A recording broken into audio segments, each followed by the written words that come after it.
Hi, I'm McKenna, and I've been bullet journaling every day for about 4 years now.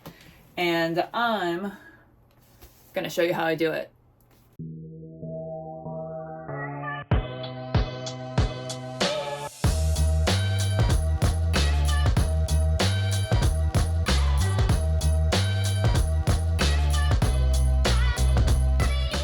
I started bullet journaling immediately after I was diagnosed with ADHD in 2020, and my rules were not hard and fast, but my rules for starting were: one, it does not have to be pretty. Every time I looked up bullet journaling on Instagram or YouTube or something, they were gorgeous, beautiful, and I was like, I want that.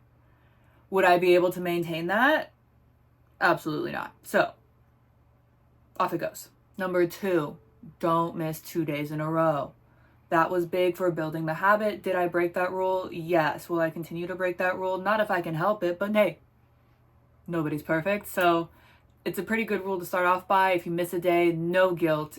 It's all good. Everybody does it. And then you start back up again the next day, which I think is a great way to avoid guilting yourself for no reason, and also staying in the habit rather than missing a day and then letting it all crash and burn because you missed a day. Now what's the point? Number three, something is better than nothing. I journal every day. I journaled every day before I did the Artist's Way morning pages, and now that's what I do. But before that, I would say I'm going to journal every day, and even if it's just one sentence, that counts. So something is better than nothing. And then I didn't even miss a day, so we're all good. We're copacetic. Number four was, if it doesn't work, throw it out. All right. If I tried a system and it doesn't really work out for me, don't try to force it. Just pick a new system. I have gone through many systems over the years, and I'm going to keep going through them for as long as they work. And as soon as they stop working, I'm going to find something else. I'm not going to be beholden to one system my whole life. It's not going to work for me, especially as someone with ADHD. I'm also self-employed, so I am in desperate need of structure. I'm going to show you first how I did my first ever bullet journal. I started off with stickers because I thought they were cute, and they are. However, putting stickers on every single bullet journal turned out to be an expensive habit, so I don't do that anymore. If you just want to see how I'm going to do it this year for January 2024, I'll put a card up so you can skip right there. But for now, let's look at what I did in 2020. First up, I had a table of contents. Don't do that anymore.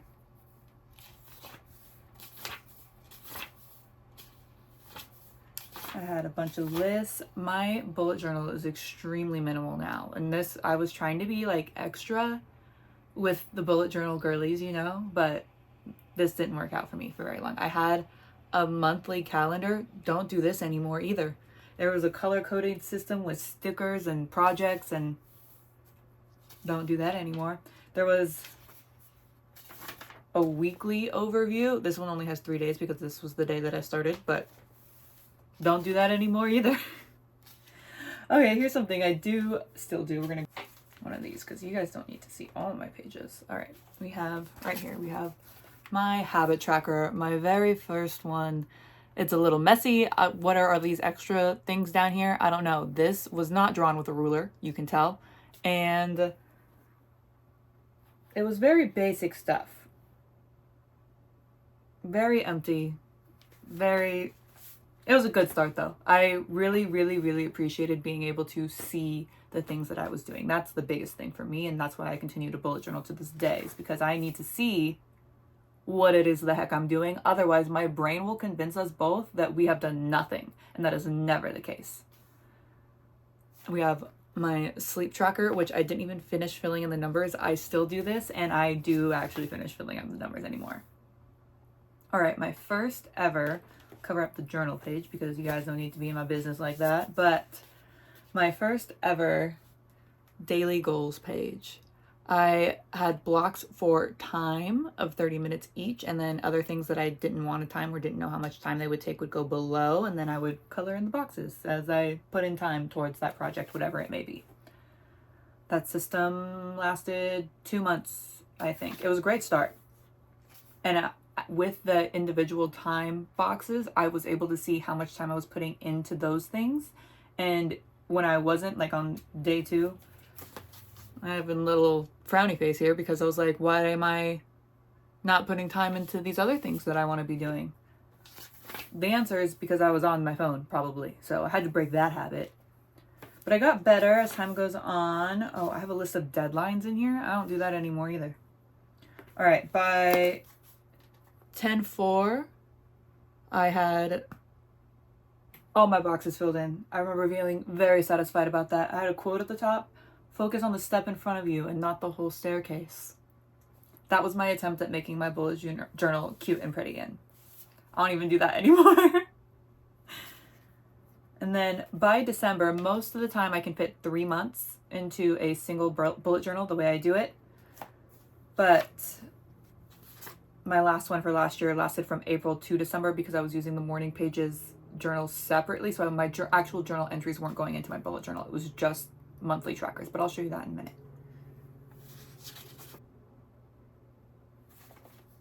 All right, by December, just 2 months later, my habit tracker is already looking a lot more filled up, a lot nicer.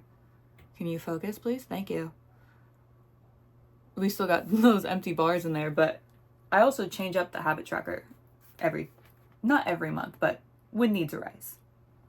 Different things go in, some things come out. It's all about what you're doing at that given moment. Nothing is ever set in stone. My sleep tracker was finished. And then let's go to December 2nd. Sorry, I'll fill up my journal page. This was when I set times, actual times to do things, and I sat down and I did them, and it worked out really, really, really well for me. I was just starting out on medication.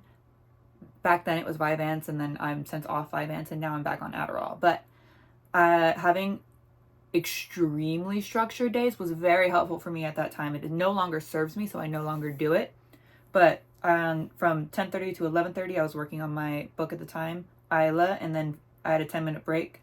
Then from 11:40 to 12:40, I was working on Isla again, and then so on and so forth. Like, it was very, very, very structured, and I stuck to this because I was fresh out of college, and I didn't know what to do without a set routine or anyone else to be responsible for my time or classes to go to or anything like that. So having this very, very, very structured schedule at the beginning was extremely helpful for me. And if you're looking for a structure, do it. Do it to yourself. Don't wait for someone else to try and do it for you. Do it to yourself. All right, now this is my current process. It's the one I will be doing for January 2024. This is December 2023. I have my sleep tracker still filled out. My sleep has improved greatly, which I didn't even think about looking at until I was reviewing that older journal earlier. I am sleeping much better, much better. Next, we have the December habit tracker. Let's see, focused? Yes. And then it looks much more full. It's different. These things along the side are different. I have taken like big writing projects out of December habit trackers and other things like that. This is for like more like general stuff, like whether or not I drank enough water in a day, did my skincare routine, exercised, washed my hair, hung out with friends and family, read something. Those all go in the habit tracker. My projects go in the work tracker, which is my new crowning glory. I love this thing. December's light because holidays, and I had just come off NaNoWriMo, so I was a little teensy bit burnt out with the writing. But I have color coded for different projects. Each block is 15 minutes long, and it's very, very satisfying to me to look at this after a hard day's work and go, look at how much work I put in today. Do I know what that work was? Do I consider it good or not? Not relevant. The fact is, I put in work. And now it's time to do my new journal. Got a fresh one right here because it's the new year, and that one's almost full anyway. So I never will cut off in the middle of a month. If there's some pages at the end, there are some pages at the end. I'm going to have complete and whole months in the journal only. Usually this whole process will take me about 2 hours. I usually do it in the last few days leading up to a new month. I'll do it while I watch a movie, probably something I've seen before, something that I'm not going to need to pay attention to for the whole 2 hours, because that's about how long it takes me to draw all the lines and everything. It gets kind of tedious, but it's very satisfying to have it done, and I'm not going to not do it just because it's a little tedious and a little boring. So just make sure to fill up that time in other ways and also keep my ADHD occupied. First, I do the sleep tracker. It's really easy. It's just writing numbers. Then I do my habit and work tracker. I'll flip-flop going between the two. It's, again, very tedious work. I also am prone to smearing the lines. So I'll draw the lines all one direction and then I'll flip to the other page and do those lines while the other ones dry, because if I just start going, I'll smear it and then it'll piss me off because I'll have to look at it all month long. For my habit tracker this month, we're going to do the usual: water, skincare, language practice, reading, hanging out with friends and family, chores, admin stuff, yoga and exercise, watch. And this month, I'm going to add drawing in. I've used to draw when I was little. I really liked it. I've always wanted to draw, like be a really good artist, and I've just never really put in the time and effort towards it. So I'm going to put that on here. Just like on days that I draw, no pressure. That's a big thing. No pressure. My current bullet journal in its current state is about tracking in the most literal sense. It is just tracking. It is not goals. It's not resolutions. It's not anything like that. It's seeing what I've done so I know that I did something. And if there are empty spaces, it's not a moral failure. It's just a reminder to myself that that is something that I want to do more. It is not a failure. I have to remind myself of that a lot. Then we have the work sprints. This one's pretty straightforward. It doesn't really change all that much. I draw out the graph. I box the numbers in instead of leaving them open like on the habit tracker, just so I like have that like visual difference in the two things and I'm not accidentally filling out one incorrectly. But my projects are going to change a little bit. Video is for stuff like YouTube. That'll definitely stay. Commissions, how I make money, also going to stay. Other is a great category to have, always. Definitely going to stay. Titan Academy 2 is going to be the #1 color this month, I think. I'm really going to put in some work. And then I have 2 other super secret projects that I will assign a color for now, but will not tell you what it is because I don't want you to know. And then after that is where I will begin to journal.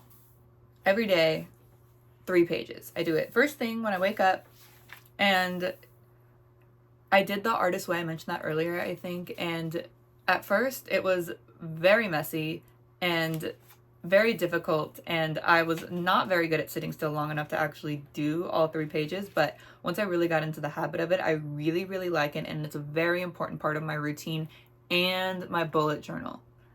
It's very important to me. I don't see myself ever getting rid of this particular process, but